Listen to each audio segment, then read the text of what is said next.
And what is going on, everybody? Welcome back to another episode of the Designated Players, an MLS podcast.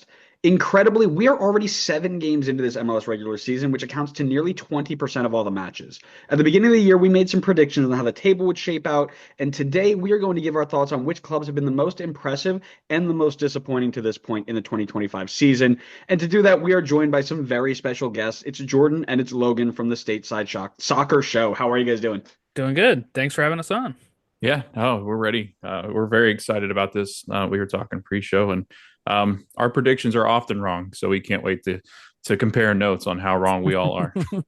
Well, we have a usual theme is our podcast curse. We have like one or two teams that we hit with a prediction and they are doing the exact opposite. And we're going to talk about a lot of those today. And when I say we, I also talk about my wonderful co-host Connor Wright. How are you doing, Connor?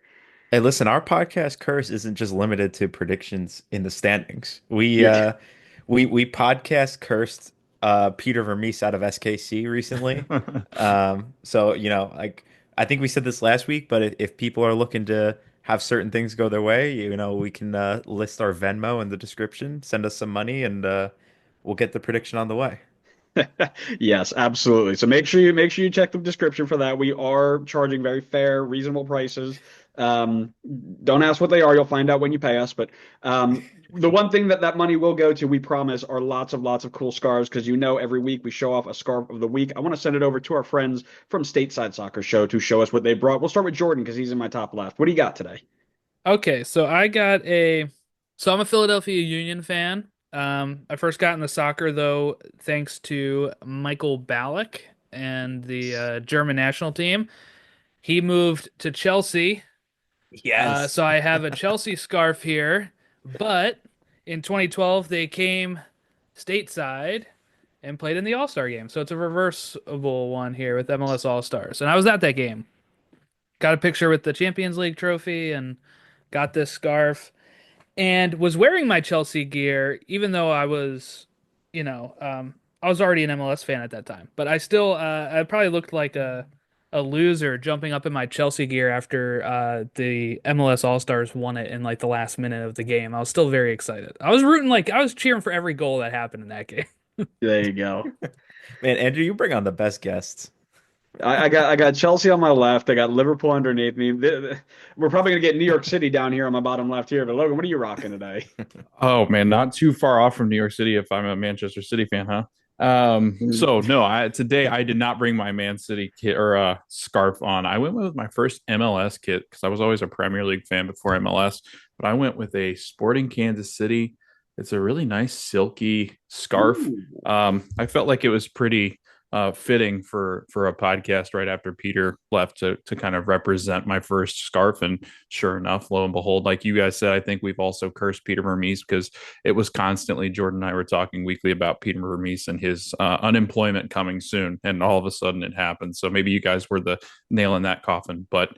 Yeah, that's my scarf is my first MLS scarf, and I hold on to it very dearly. And not an SKC fan, but I love the scarf. So Brilliant. Love that. What Connor. mate it your first scarf again? my Sorry. MLS scarf. I just bought it on eBay, Jordan. I just Oh, found the that's what I deal. thought. Yeah, I'm you Oh, cheap. did. I was sweet. like $5. Yeah, yeah. It wasn't like I was seeking out an SKC scarf. It was No, the no. first one that popped up on eBay, and I was like, $5, let's do it. So that's how it ended up in my collection. So Oh, that's too funny because that's about how every scarf in Connor's collection has gotten into Connor's collection is what's the Yep. cheapest one he's got. So, yep. Connor, are you rocking one of those today, or is that a different one?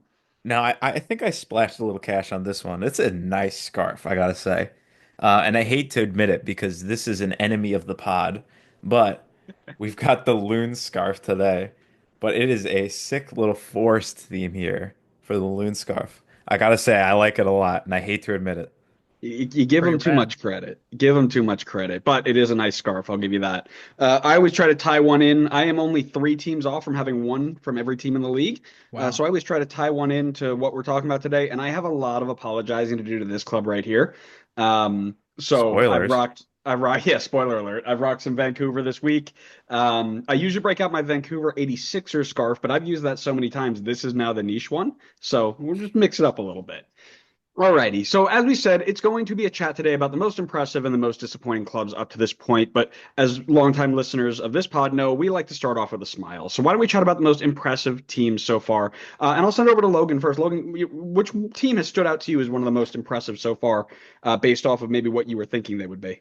Yeah, so I think I'm going to follow in the same line as you, Andrew, and I think going with what is on your scarf, I think the Vancouver Whitecaps. I mean, you're looking at a team that I think many of us in MLS lore like to put them around eighth or ninth. It seems pretty fitting for this team. I don't know where you guys had them as far as preseason predictions, but Jordan and I are usually pretty rough on them. But I think we've had them a little higher this season just based off of some of the Western Conference teams and what they had lost. But I'd always been pretty high on Vancouver. Just covering the team itself, I think that you look at an exciting team, a team that sits atop the West, which I mean that's weird to say with Vancouver Whitecaps. But I mean, as far as, and I know we can get into some of the details, but just a really impressive resume so far. They have a new head coach in Jesper Sorensen, who I believe does a fantastic job stepping in after Vanni Sartini, who I really enjoyed. But watching the Whitecaps this year, I just felt like this is a team that finally looks like they're ready to take that next step in the Western Conference, and a Western Conference that I think has gotten much weaker this year. So, I mean, that's my first. I can kind of share the spotlight with some of you guys and talk a little bit about Vancouver, but that's who immediately jumps off the page, I think, for a lot of us. So. Yeah, I'll just jump and piggyback right off of that because I went out and predicted that Vancouver were not only going to struggle, but we're going to be historically bad this year. Bottom of the West, no chance to even think about them. And what do they do with a new club or with a new manager, with all the uncertainty around the club, with a quiet transfer window, and the fact that after 4 years, somebody's going to figure out how to stop Brian White and Ryan Gauld, right? Somebody has to.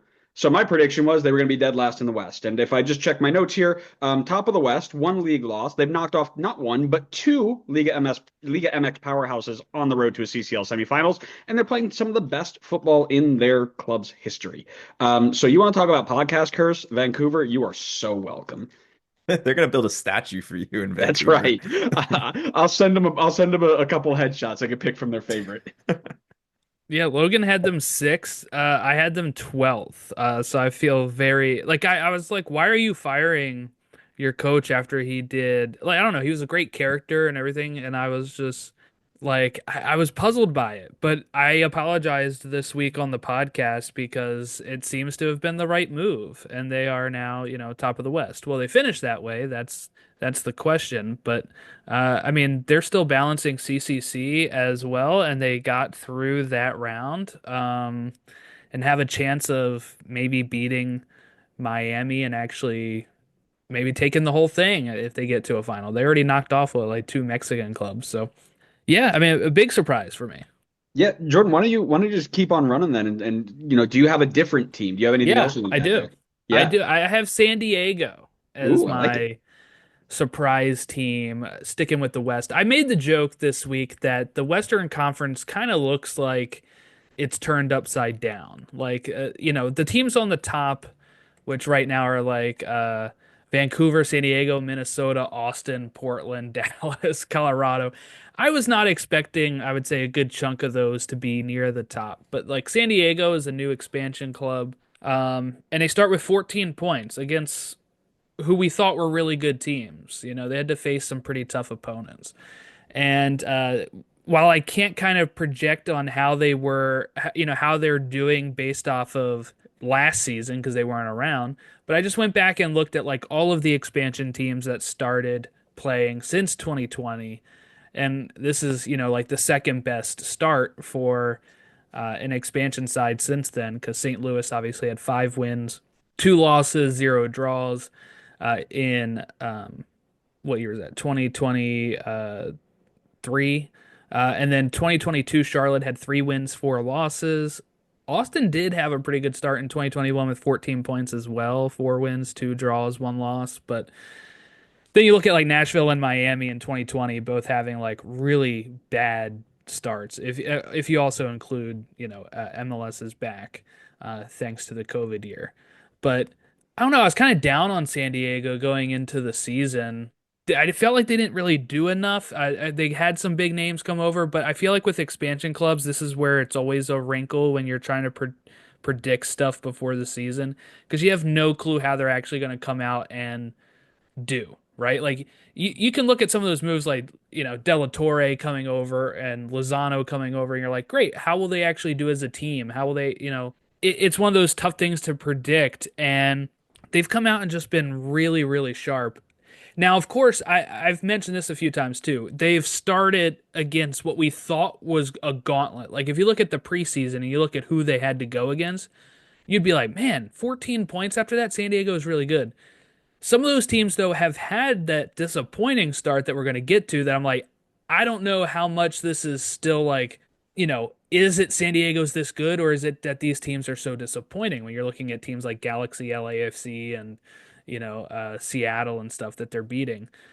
But I'm sure San Diego fans don't care. They're probably happy with 14 points near the top of the West, 7 games in.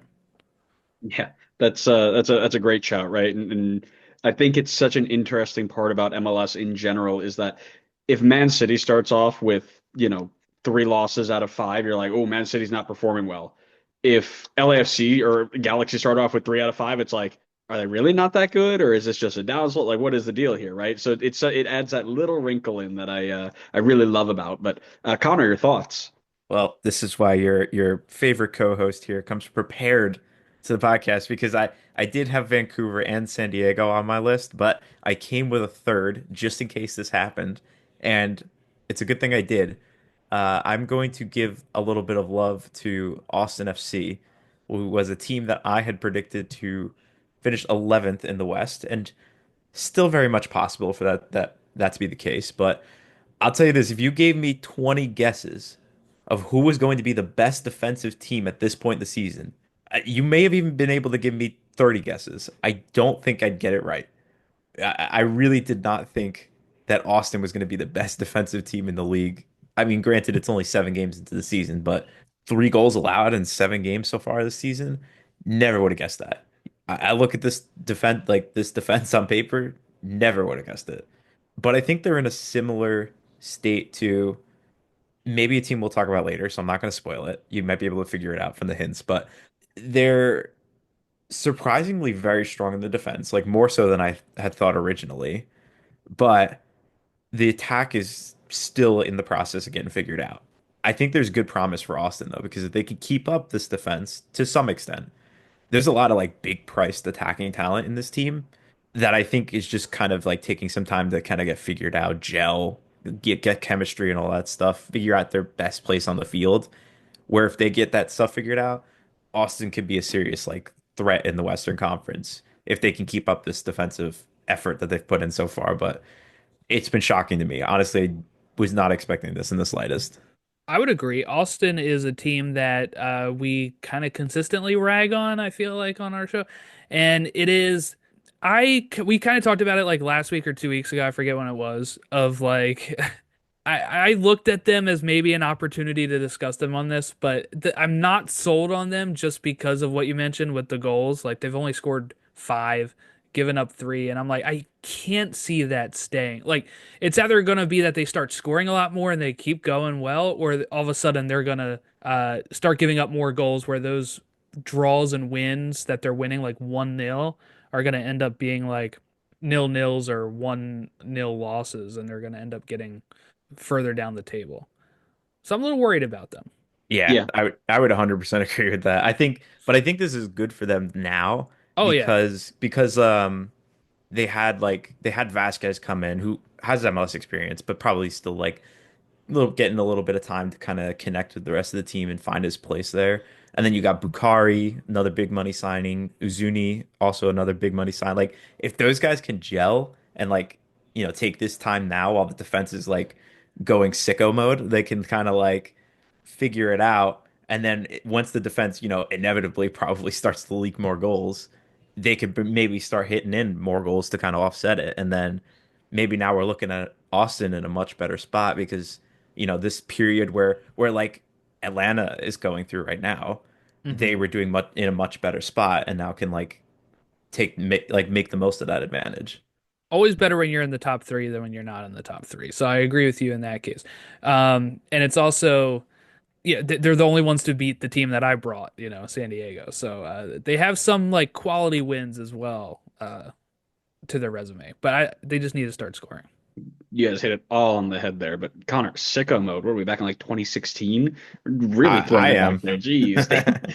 Listen, we've hit a lot of teams out in the Western Conference, but nobody's talking about the big splash in the East, even though we got their kit on screen right now. How have nobody brought up Philadelphia right now?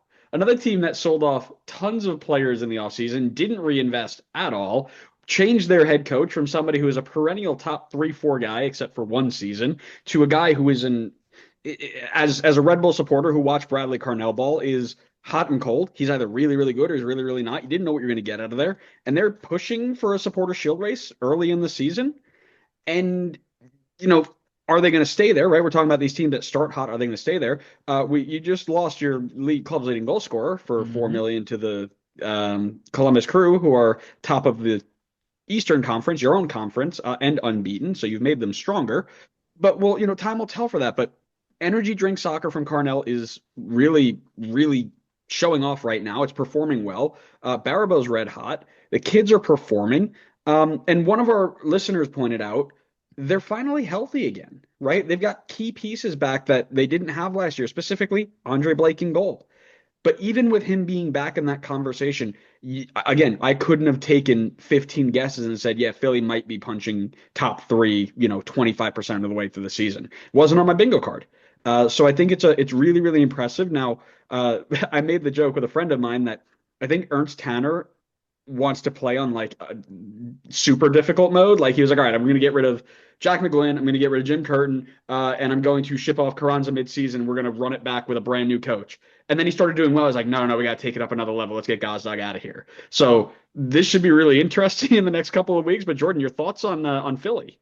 I think if we had this podcast a couple weeks ago, they would be up there for me. I'm so down on them right now. Not even so much for the on the field stuff. It's mostly for the off the field stuff. It almost feels like scoring own goals. I've been a fan of the club since 2010 when they joined the league, and 2011, their first year in the playoffs, it was great. I went to that game against Houston, leg one, and Latu was like my favorite player. And literally after the season, they trade Latu, who at that point was like your all-time goal scorer. I mean, it's only been 2 seasons, but you're like, okay, he's somebody that the fans adored.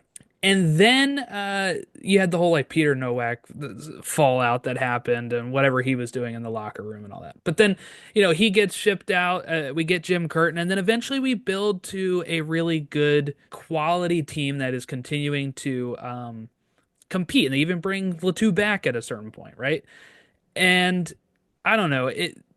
Then you had all the goodwill. You get to a final in 2022. And then you just don't do anything with that momentum that you have. And since then, it's been a downward trajectory. I was really down on them going into the season because I was like, they fired Curtin, who I had wanted fired back in the day before he started going on that streak. Like when we were losing those Open Cups, I was definitely like, all right, get him out of here. But then we were starting to do well. I'm like, why are we firing him? And then it seemed like it was a good move. Carnell comes in and we're playing well. And then we're third in the East. And we're like, yeah, let's get rid of our all-time leading goal scorer guy. It just feels like flashbacks, and it's a bummer. And I understand like maybe the financial side of it is like Sugarman is not a big owner, but it really is like there's goodwill that they had that they are ruining with the fans consistently in the past year and a half. And it's really going to be tough if right now you are still competitive. You are third place in the East. You're only a few points off, and you give your best goal scorer to the guys that are at the top of that table. And it just seems like now the gap is even wider. And Tanner today was like, we're not replacing him with anybody. We have good youth players right now. And I'm like, it just drives me mad. So we'll see how it goes. But I think I definitely maybe would have highlighted them a couple weeks ago, but now I'm just like severely down. They almost became my most disappointing because of this stuff. Man, I will tell you, last year as a Red Bull fan, we were sitting in fourth for so long, and like we were locked in for the playoffs. Like for the most part. And just the disdain around the fan base, like we suck, we can't win games. Like the vibe around the team is like this has got to be the most down bad team who's sitting in fourth place in the table of all time. And then Philadelphia's like, hold my beer, because watch Yep. what I'm about to do. And everybody in Philly is pissed. And you're sitting top of the table like 25% of the season. It's just so funny. Yeah. Oh man. Well, Well, Andrew, let me take it from here because I have a good transition point for us because go I will for say it. Jordan, one of the teams on my list for most disappointing was Philly for basically all the things that you were just talking There you about. go. Nothing to do with on the field. And I literally wrote in here because honestly, I wasn't expecting anybody to have the same thought process because it's like it's a team third in the East right now. How are you going to list them off as like one of the most disappointing? But it's Especially when like, expectations were already low going into the yeah. season. So you're like, how could you, right? But there's ways. They've done it. Yeah. Yeah, exactly. And it's like all the stuff that you were talking about. I think it's all off the field stuff where it's just selling off all of the pieces that like your third place team. Why would you your third place right now? Why would you not want to bolster the team more with like win now ready players to like take a shot at it? Like you're not far off of the supporter shield. You're in a good spot to make a chase for it, and that it's like actually, we're gonna sell off arguably our best player and give it to our conference rivals who we're competing with for top of the Eastern Conference, and we're just gonna run it back with some 16-year-old out of the academy and cross our fingers and hope we can sell him off to Salzburg and make a profit. It's Their crazy. their goal is profitability, but I do wonder how this can like when we actually look at it in like a grand scheme of things. This team was making in grounds in 2022 with like Philadelphia itself. That was the year where all Philly teams were making finals and like the local news was talking about the union and people were getting on board. Then the Apple deal happens, which I'm a fan of, but like there's been some issues with that. It lost local coverage. And then you start the decline of not spending money into the club. And now last year when they fired Jim, it was the most I seen on social media. People were like, "I'm not renewing my tickets." On top of that, then they add the luxury seating right behind the goals, right in front of the Sons of Ben, in the river end, and it's like, what? Like you're just consistently scoring own goals for what they deem as profitability, but how much like if you keep pissing off your fans, will you actually keep gaining profits? That's going to be the main question. But I mean, obviously they made like 4.5 off of Gazdag and like what, like 3 million or 2.5 million off of McGlynn. So you're looking at like 7 million just from those interleague transfers. But I don't know if these kids are ready to to step in for this. Like they already said, I don't think Cavan's going to be filling in for this. So I'm like, who are you making the room for? It's mind blowing. It really is because it seemed like we were on a really good track, and then I put in my time from 2010 to 2022, and I was like, we're doing it. And I was at the watch party in 2022 at Subaru Park, and I was thinking we're about to win this cup, and Gareth Bale gets the header, and then it was all downhill from there, and it's continued to be. We put them in that category too, just that bucket alone of just being just a negative surprise for allowing the Columbus Crew another chance to become as good as they're going to become Yeah, they again. already have Like one of the best coaches. It's like they didn't need help, Jordan. no. They didn't need help, and they've No, got it. well, it almost feels like everybody against Miami now, right? Like, all right, Yeah, who's the best team that can right. who could take on my who can take Yeah, on yeah. Messi? We'll send them to Yeah, what do you Columbus so want? that way they can take down Miami. Yeah, anything. KDB's coming over. Who wants him? Yeah. That's right. Miami, KDB, and Messi versus the Yep. world. I think the only thing Um, we're missing is we need to send 40-year-old Brad Guzan to Columbus because he's Yes. he's the Messi kryptonite. There you go. There you go. There it is. All right, well let's continue on then this path with disappointing sides and add on to this because Philly. I mean, it's really interesting. I didn't expect anybody to have Philly there, but obviously they were. But maybe I'll send it right over back over to Logan then and say, do you have any other teams that you would put in this group? Yeah, I think one team that Jordan and I think it comes with its territory is LAFC. It's just, this team you're constantly thinking about them reloading and reloading, and when is that actually going to become an issue where they don't reload correctly? And it does seem like they put a lot of faith in some of their previous players, and then a new signing. And Jordan and I have talked about this, and we hadn't realized it. We had gone kind of in this malaise of like, even in the offseason, where it's like, we didn't really think about Olivier Giroud too much, but you start to look at Olivier Giroud, who hasn't scored a goal in an MLS match, where it's been a difficult transition for him to come in, and he's not scored this season. He's not really been a part of the side for LAFC, and you bring in these high-powered attacking players, and you bring in Jeremy Ebobisse, who Jordan and I thought that's a brilliant signing. Finally, maybe Ebobisse gets to somewhere where they can create and get him chances inside the box to score goals. And he hasn't done so yet. They get rid of one of their best players in Bogusz, and then you get rid of Christian Oliveira too. You bring in another DP signing and Cengiz Ünder, and he's not been anything that's to write home about. So again, I feel like LAFC had a time coming when they weren't going to necessarily be the top team in the West. I still have faith that they can be a top 4 team in the Western Conference, but I am starting to see where maybe there's some cracks in that team where they might have to look elsewhere to bring in other players to kind of help solidify what they've got going on. When David Martinez is leading that attack with just 2 goals in MLS, I think that's a concern, just because you're used to guys like Bouanga leading the charge. You had a Carlos Vela who had been there for so long, and scored goals and propelled this team to being the best team in LA. And had the Galaxy not lost Ricky Puig, I think LA Galaxy would now be entering the conversation of the best team in LA until LAFC kind of get their mojo back. But since that Gareth Bale header, I just feel like LAFC is missing something. And I'm not sure quite what that is, except for that prolific goal scorer, prolific midfielder that's going to take them to the next level. Yeah, I like that. I think it's an interesting shot. I think on the Ebobisse point, I do believe he's injured or picked up an injury at some point, which is a shame, because you're right. I think if you put Jeremy Ebobisse in there over anybody who, I know they're kind of rotating cast right now. I know Under's been up there. They kind of throw Bouanga sometimes. Anybody you put Ebobisse up there, I would not doubt that they're in the top 4 conversation. Right, it's just what Jabo does. But you mix them around with Champions Cup as well, and maybe some rotation. I mean, I think that I agree with you, but I also think that maybe they're one of the teams I'm less worried about in terms of like this group of people that I've got. Yeah, if you look at last year, right, they started out with 11 points. They started out with 9 this year in the first 7 games. So last year they were slow as well, and we were kind of like, what's going on with them? And then they, won the West, right? So like, it's possible. The Giroud thing, I've been really baffled by. I talked about this a couple weeks ago, because it's like he was scoring at a consistent high level in Serie A, which is at a high level.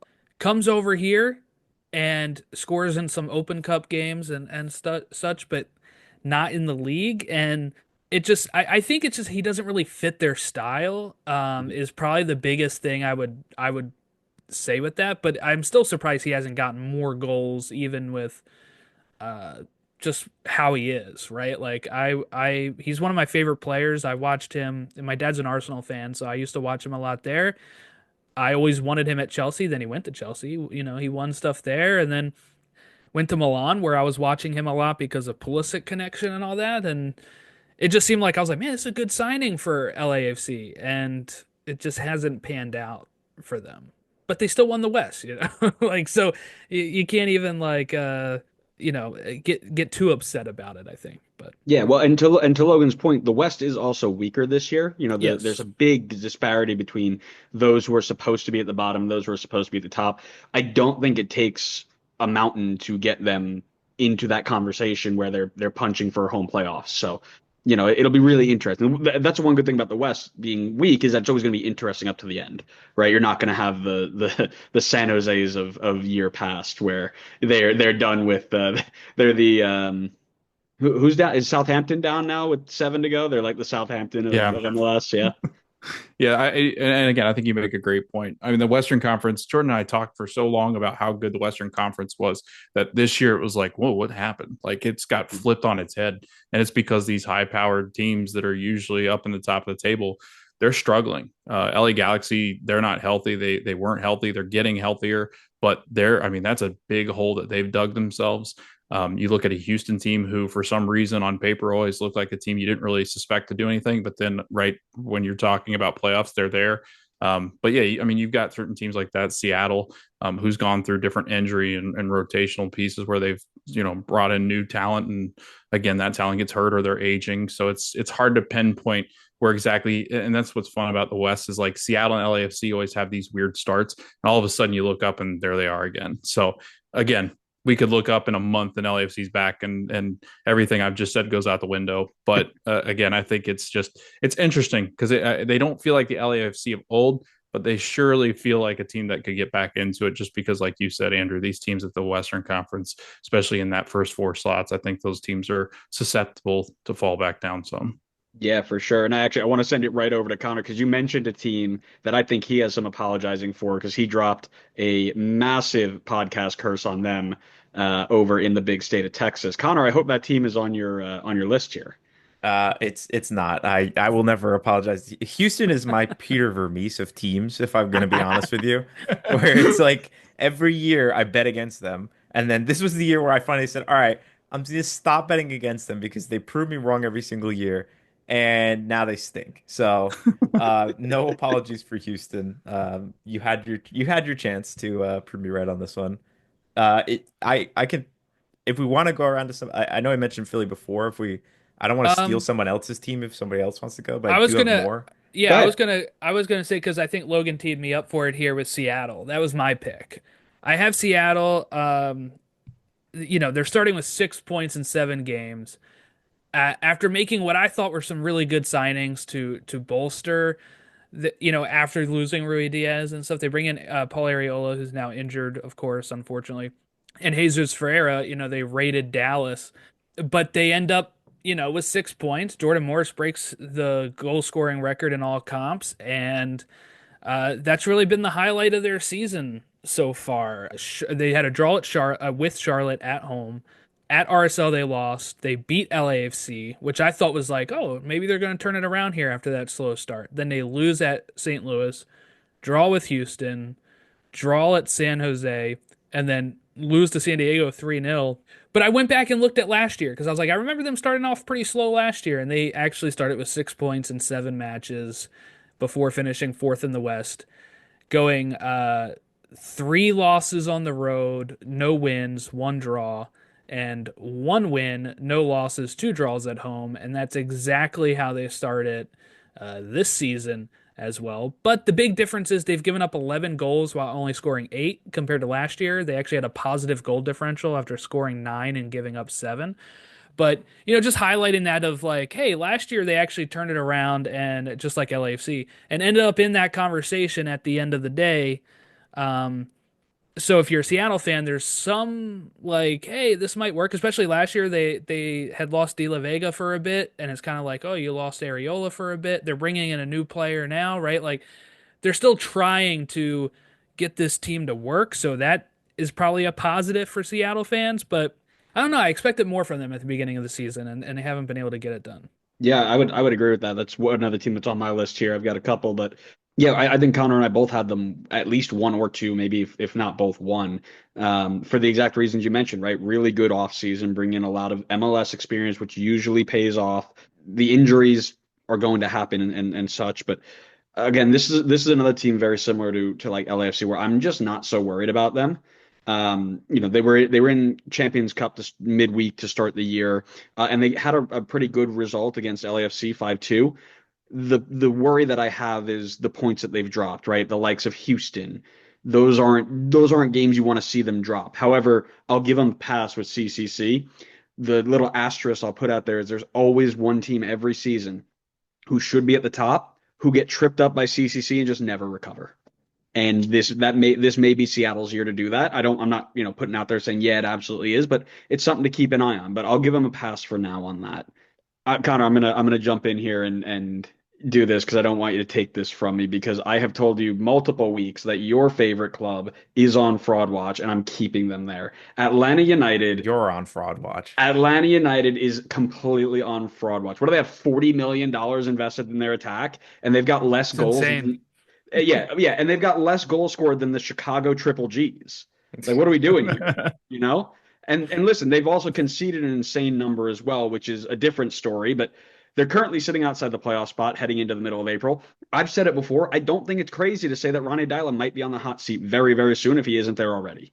They aren't getting the results they've paid for, and it starts with the coach. He's not getting the most out of them. We've seen teams, and this might not be a completely fair comparison, but we've seen teams like the Galaxy last year who had three center backs on roster at the start of the year, 35 and older, and they ran through the league because their attack was so good they didn't have to worry about them, right? Now you've got all this attack in Atlanta, and it's just not paying out. Now again, I'm not saying it's like for like. You don't have a Ricky Puig taking 800 touches a game, but it's a worry that you have that much money invested, you're not doing what you're expected to do. And I understand injuries are there, so I'll give you a little bit of a break there. And I think you're going to give Ronnie Dyla one window to either bring in reinforcements or say, okay, you've got enough time to get everybody healthy, figure it out. But if they don't have anything figured out, I think there's a problem because at this point, with the money that they've put in, they're basically just the Southern Toronto FC, spending a lot of money on attackers and getting nothing out of it.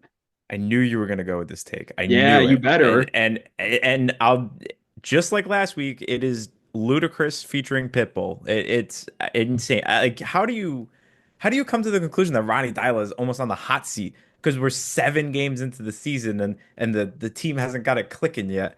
Like get they need a little bit of time to figure it out. None of these guys have played together. Majority of them haven't really even played in the league. I know Almiron did, but he played in the league like 5, 6, 7 years ago. It's like a whole new league now at this point.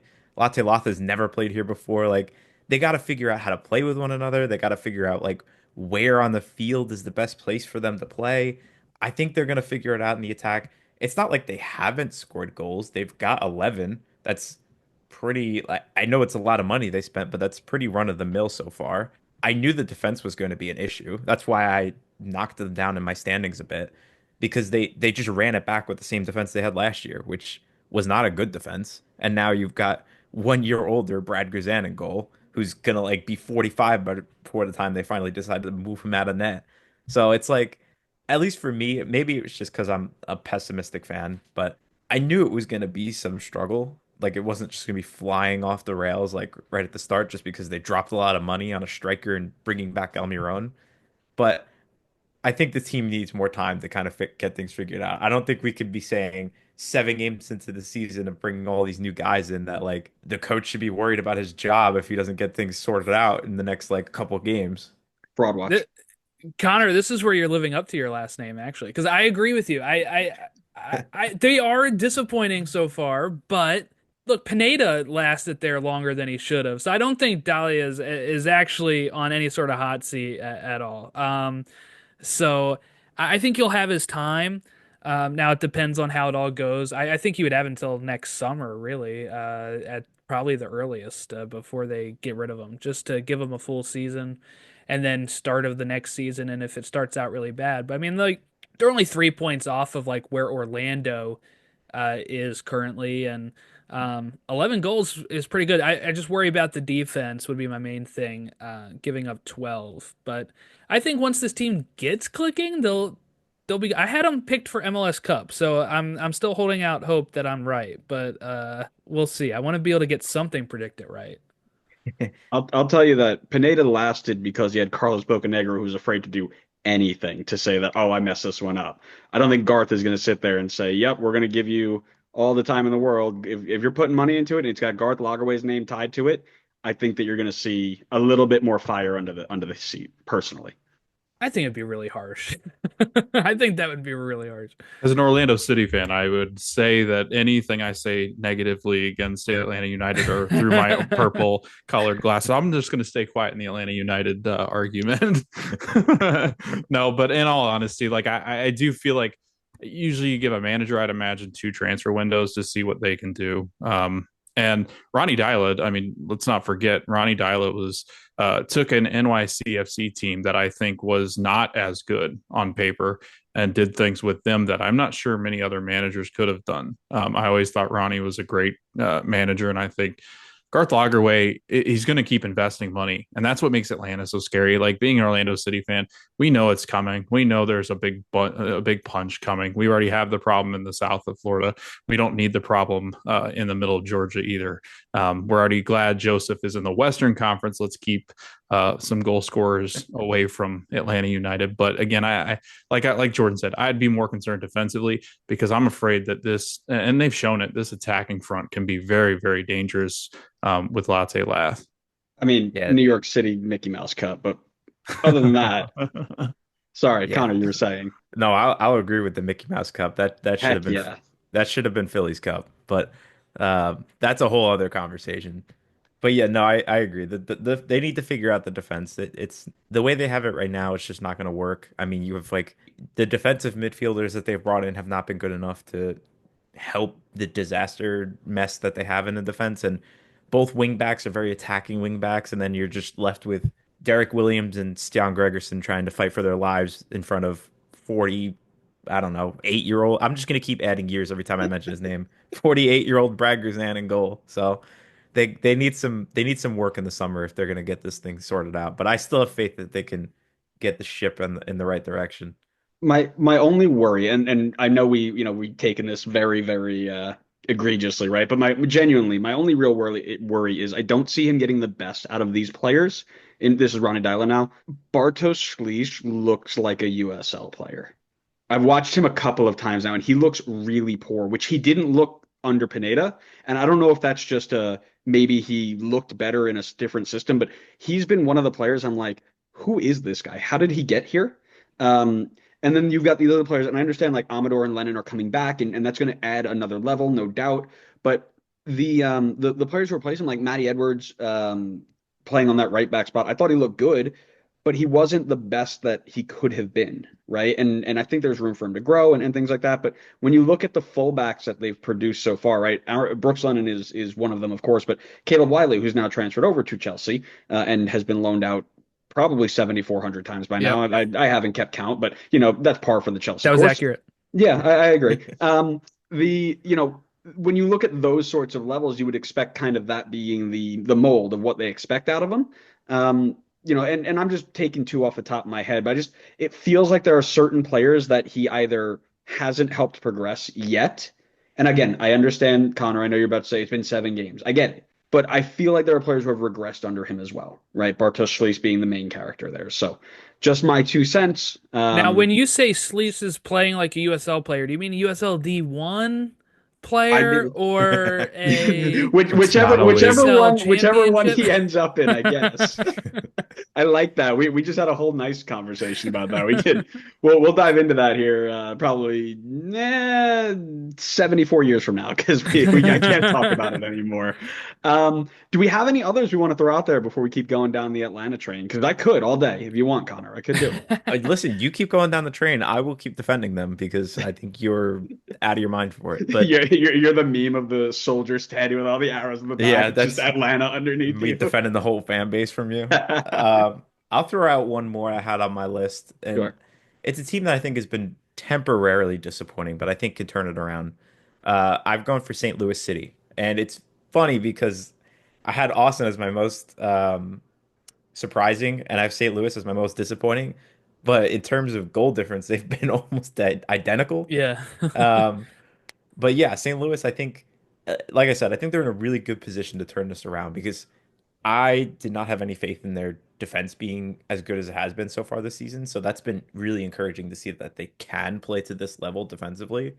I thought they were going to be a rocket in the attack and just really, really good. I remember Andrew fell for this too. He did this a few years ago with SKC when Eric Tommy and Willie Agata came in and were lighting it up in the half season that they were there in a already dead season for SKC. I'm 100% falling for the same thing for St. Louis right now with Hartel and Torchart. And I had so much confidence in them going into the season because I thought those guys were going to carry that momentum. And then you throw in guys like Klaus as well into that mix. And I was like, they're going to be scoring goals for fun. Like, it doesn't matter how many goals they concede. I mean, the Galaxy just won the cup while having like 36-year-olds in their center back line. So, St. Louis can pull it off too. And it's been the complete opposite of that so far. So that's pretty on par for this podcast. But I think they can turn it around. I think they just got to get Hartel, Klaus, and Toyshard and other guys in the team to just kind of like get it figured out and start getting into a rhythm, and then try as best as they can to hold this defensive momentum that they have. But it's been a slower start than I was expecting for them. I think it might be some of my own issues of having too high of expectations, but I think they've been a bit underwhelming, at least in terms of the attack. I didn't need to catch a stray there. That wasn't necessary. You could have just said you made It's a not a mistake. stray. I was just making an observation. You're right. You weren't a stray. You came straight for me. You're right. I You're did right. call You you just out by came at name. me. Jordan, your thoughts? Yeah, they are disappointing, right? Like I didn't actually in this case I had them bottom of the West, I'm pretty sure. So Ooh. I am pretty dead on it, but it's like when you look at, 4 weeks into the season, they were undefeated and what the first 3 games or something they hadn't even given up a goal, and then now they've fallen down the table because they've scored 4 and only given up 4. So they drew with Colorado to start, drew with San Diego. They beat LA Galaxy 3-0, beat Seattle 1-0. You're like, man, they're actually maybe legit. And then it's just lose to Philly, lose to Austin, lose to SKC, not scoring at all in those matches. And their 4 goals have come from 2 games is kind of what I would be worried about if I'm a St. Louis supporter. But yeah, I think I had them 15th or 14th. So them sitting 11th is actually maybe a plus in that case. But yeah, I think with the way that they started, these last 3 weeks have been brutal for them. Yeah, one of my tie-ins to this was that they're doing all of this defensive work, second lowest in the league, without Roman Berkey. He's been hurt, which I was like, Yeah. that's super. You would look at that any other year and be like, oh man, this team is set up for greatness. And then you look at them; they haven't scored in 3 straight games. They've been held scoreless in 5 of their 7. Their attacking talent has done nothing. And I look too; they've all played. This isn't like they've all been hurt and they're like running out reserves. They've all played, so they are just not figuring it out. And it's something that I would be worried about, right? Like you're looking at this as saying, okay, I've got a really good and Connor, you made a really good point where it's like you look at Austin and you're like, no goals conceded, they'll get their attack going, no problem. Here it's the complete opposite. Like you had such high expectations for this attack, and now it's like, oh, this is a problem. And it's just I'm really interested how they're going to approach this and fix it because you've got too much talent here not to be scoring goals. All right. Well, does Can I anybody have anybody? actually, Oh, go yeah, ahead. can I give one more positive one? Because I'd be remiss if I did not mention this Yeah, I'd club. love it. Go Because ahead. I was down on them because Charlotte. I was kind of not a believer going into the season. I was like, you guys did it last year. I don't buy it. Like, show that you can do it again. And so far they have. And like, I wasn't like I thought the Zaha signing would be good, and but I didn't know it'd be like where he's actually scoring a couple goals already at this point. I know a couple of them are like what penalties or whatever, and not even like really great hits, but he's already got more than Giroud at this point, right? So um, I watched the Onside documentary, and that also changed my perspective on them a bit too. Just seeing like the GM work and how he convinced Dean to come over and how they're getting these players and how they were trying to get Royce and everything. Like it was a real like it made me believe in them a bit more than I had previously. So I'm kind of happy to see them doing well. Yeah, I think that's a great shout. I only didn't put them in there because I had such high hopes for them. I think Connor, you did as well. But we were on with Goals TV over doing their kind of like season preview, and I've got my clip somewhere saved. I'm sure they have it because I came out and was, these guys are going to fight for MLS Cup, sort of like hype. I'm really really sold on them, and I think they're going to do really really big things. So. I like it. I think it's a really good list. If you guys are listening to us and you have some others that you want to talk about that we might have missed, let us know in the comments. But thank you so much for listening today. We hope you enjoyed this episode. Jordan, Logan, thank you so much for being on. This was loads of fun. We were talking about how much we've been trying to get this going. I'm really glad we got it done. Take some time. Tell people where to find you. Yeah, at Stateside Show on all of our social medias. We're on Blue Sky. We're on Twitter. I still call it Twitter. We're on Instagram, all that good stuff. You can watch us on Goals TV. You can watch us on YouTube, all that good stuff. Yeah, guys, go make sure you send them some love. Tell them you came from over here, because this is what it's all about. We love meeting up with new friends and having these conversations. But thank you so much again for listening, Connor. Thanks for jumping on too, man. That's awesome. I know you were forced here, but that's okay. Don't treat me. I am a co-host of this podcast. This is not a one-time appearance. Sometimes. Thanks so much for listening, everybody. We hope you enjoyed it. If you did, make sure you give us a follow on all the Instagrams and the socials and all that good stuff. The YouTube is kind of where we're pushing it right now. We're trying to get to 1,000 by the end of the year, so please help us out. Do that. But yeah, thanks so much again for listening. We hope you enjoyed it. We'll see you next time on the next episode of the Designated Players and MLS Podcast. See ya.